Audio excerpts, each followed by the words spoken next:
Good day, everyone. My name is Kang Kok Yang. The topic that I will present today is about the factor that affect environment in Malaysia.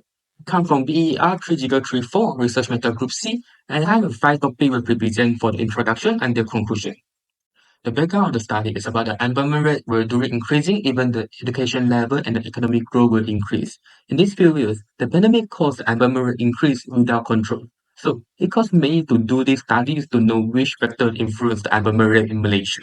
Unemployment is a previous economic challenge that affects the social globally to significant social and economic consequences.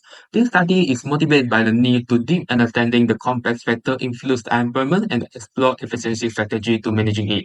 Over the past few decades, the Malaysian government has adopted various of the policies and measures to combat unemployment and improve the unemployment rate across the country, but the effect is not significant.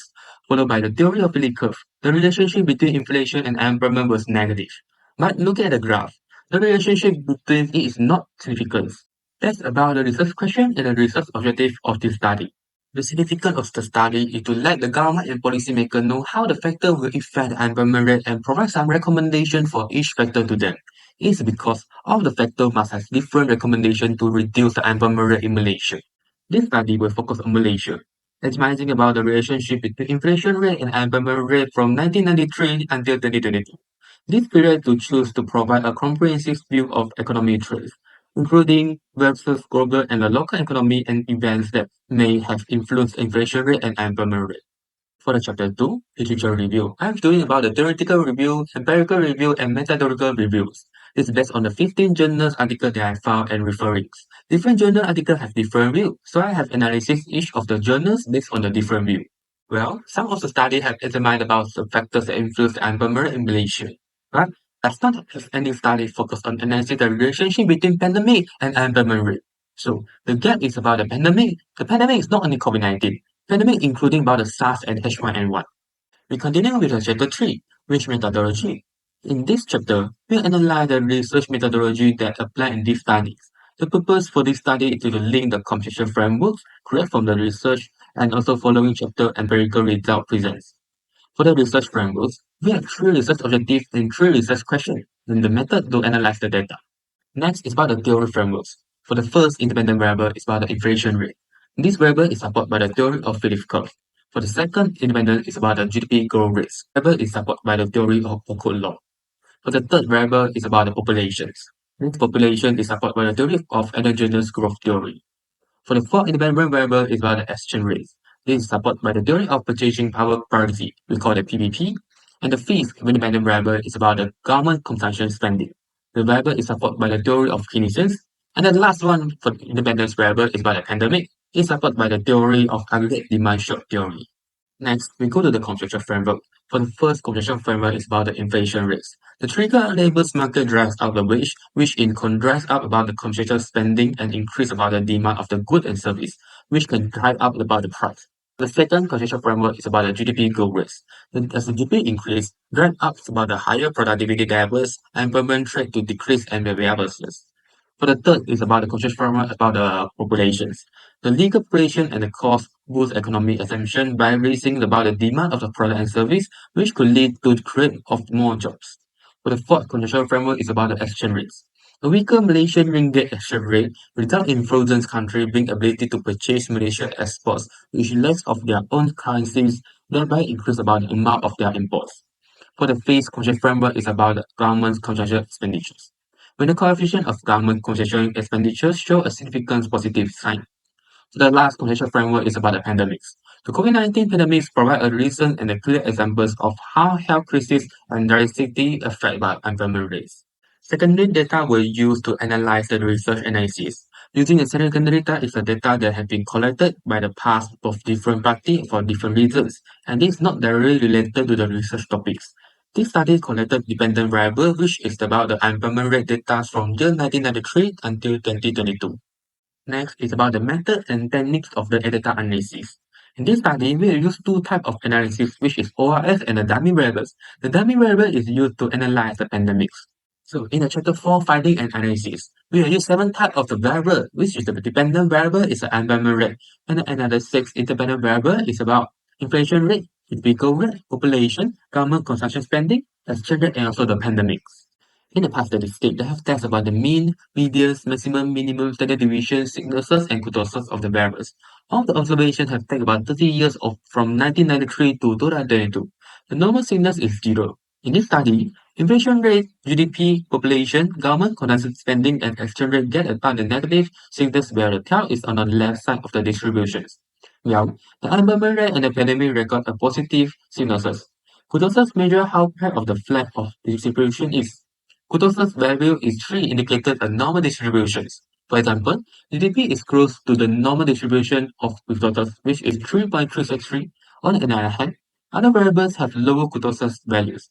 This measure that distribution are flat than normals, while many values flow below their average. We continue with another analysis with present correlation coefficient. This is a relation range indication. Based on the table, it shows that there are positive relationship between population and government consumption spending. It shows that higher correlation between population and government consumption spending is a very strong and statistically significant with 5%. When the government consumption spending increase 1%, the population will increase by 0.992%, holding another variable is constant. Based on the graph, we also can know that inflation rate have a negative relationship and a significant with 5% with another variable like GDP, pandemics, population, government consumption spending, and exchange rate. The Dewey method is a type of statistic to detect the autocorrelation in the regression analysis. Autocorrelation happens when the residuals are related to each other that it can make the regression result unreliable. In this study, the Dewey method statistic is 2.112 value. This value is very close to 2. We can say that there are no significant autocorrelation in the residuals of regression analysis. Heteroelectricity happens when the spread of the error in the regression model change at different levels of the independent variables. In this study, the one hetero test result with 0.332 is greater than 0.05, indicated that there are no heteros problems in the regression model. R-square measure about proportion of the variance in a dependent variable explained by the independent variable. By these studies, the R-square is 0.726, indicated that 72.6% of the change in the variable can explain the unemployment rate. The F-test in the ANOVA have a significant value. A significant value of 0.969 is greater than 5% of the inflation rate suggested that 96.9% of the inflation rate cannot explain the unemployment rates, indicated there are no significant relationship.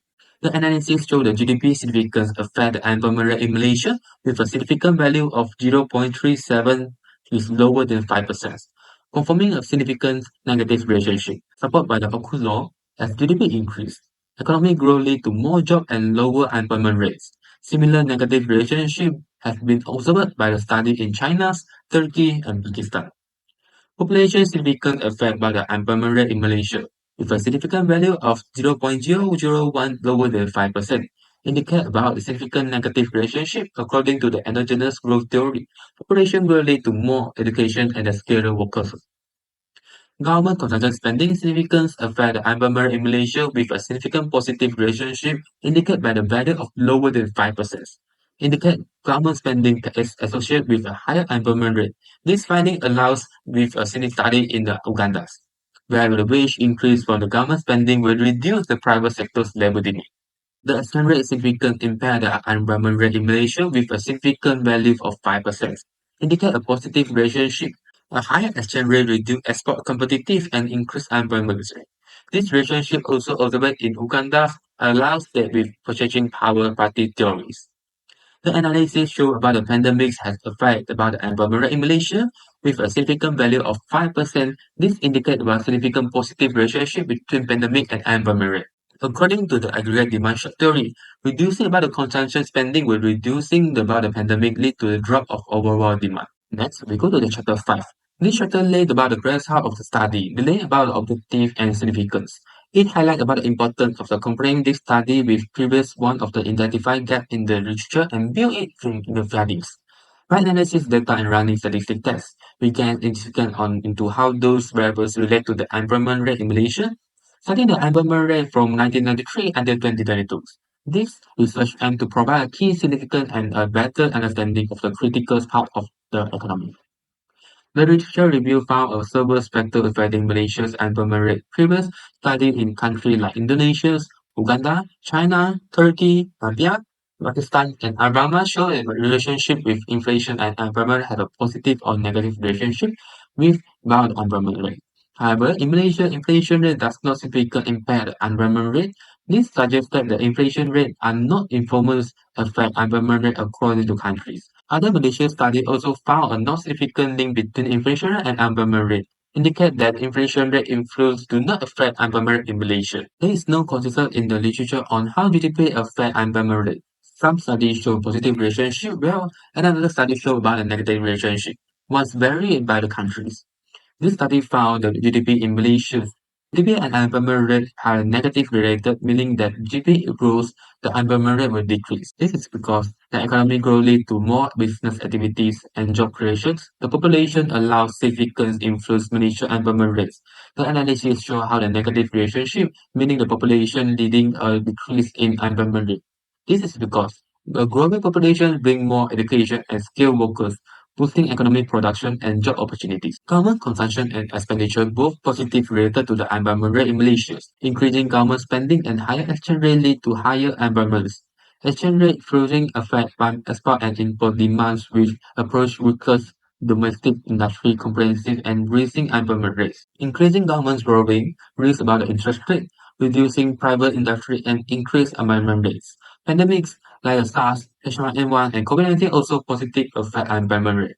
During pandemics, reduced aggregate demands caused firms to cut out and labor demand increased unemployment rates. GDP is a key factor to controlling about the unemployment rate because higher GDP measure more jobs. Policymakers can reduce the unemployment rate by boosting economic growth through infrastructure investment, tax cut, and business support. For example, cutting income tax or increased deduction can boost consumption, increasing export comprehensive can further drive GDP growth. The government should negotiate the trade agreements to open the new markets, allow comprehensive to expand about and create more jobs. For industry, the AI industry relate to the powerful chips. By supporting the R&D in the Malaysian chip industry, the government can ensure comprehensive. Population growth is important to managing about the unemployment rate because it will bring more workers and boost economic production and job opportunities. To control unemployment, policymakers should invest in education, training, and policy to attract and relate the skilled workers needed by the industry. However, rapid population growth can lead to higher unemployment rate. So, growth rate must be managed by carefully. Population include both local residents and immigrations. The attract skilled immigration can help Malaysia to reduce unemployment rates. Skilled immigration can fill technology gaps, support business growth, and share about experience to the local workers. Government spending is crucial of managing about the unemployment rate because it creates jobs and boosts economic activities. Policymakers can control unemployment rates by reducing allocating funds, avoiding existing borrowing, and ensuring spending matching the skill and the workers to maximize the job creation. As a electric car like BYD and Tesla become popular in Malaysia, local brands like Peduas and Proton have not yet produced Malaysia electric cars. To speed up the process, the government should provide R&D grants and subsidies to develop new electric vehicles models and technologies. Encourage about the local manufacturing to secure this assumption and purchase goods employment across the border supply chain. Exchange play a crucial role in managing unemployment rate by influencing export comprehensive and import costs. Policymakers should use about the monetary policy to investigate in the frozen exchange markets to stabilize the currency value. Version reduced Malaysia exchange rate can enhance export and employment opportunities. Malaysia electric sectors, including semi-construction and consumer electronics, is a strong example for this. The government should invest in export promoting initiatives to help the local firms expand globally. Pandemic is a gap of this study. They significantly impact the Malaysia employment rates. One of the strategies to invest more on healthcare infrastructure such as hospitals and clinics, thus increasing government spending. Although the investment may not yet immediately benefit, a robust manufacturing infrastructure can efficiently managing emergency like COVID-19, managing the impact and previous future similar events. Well, in this study offers some of the factors influencing Malaysia unemployment rates. Its limitation. For the first, it relates to the secondary data from government report and the third-party research. Repeated effort to ensure the data reliability. Issues like the change in the data collection method or errors in the recording may influence the unnecessary. Secondary, the study focus on specific drivers. Well, these are important another factor like the export, import, further investment and urbanization and the more will affect the unemployment rates in Malaysia, but we're not included here. Lastly, the study findings are specific to Malaysia employment rate and may not apply directly to another country. The study only used a 30 years time frame and only used by the ORS may limit the generalization. Different data methods will could yield different results. That's all for my result and these studies. Thank you.